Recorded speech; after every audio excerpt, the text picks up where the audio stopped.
సృష్టి ఆరంభంలో నిశ్శబ్దమే పరమసత్యం. ఆ నిశ్శబ్దం నుంచే విశ్వం శ్వాస తీసుకుంది. ఆ శ్వాస నుంచే విశ్వాసం పుట్టింది.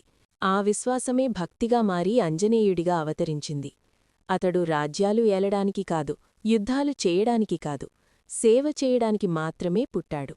అడవిలో ఆడుకునే ఒక చిన్న బాలుడిగా అతడికి తన శక్తి తెలియదు, కాని భయం అంటే ఏమిటో కూడా తెలియదు.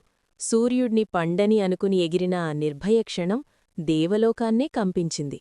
కాని లోక సమతుల్యత కోసం ఋషులు అతడి శక్తిని నిద్రలోకి పంపారు. కాలం గడిచింది.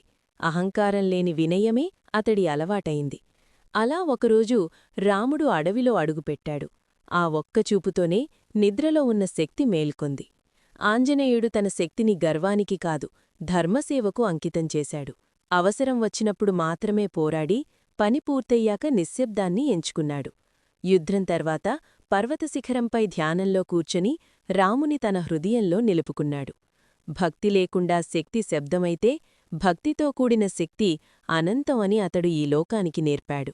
రామనామాన్ని స్మరించే ప్రతి హృదయంలో ఒక ఆంజనేయుడు నిద్రలేస్తాడని ఈ కథ మనకు గుర్తుచేస్తుంది. జై శ్రీరామ్, జై హనుమాన్.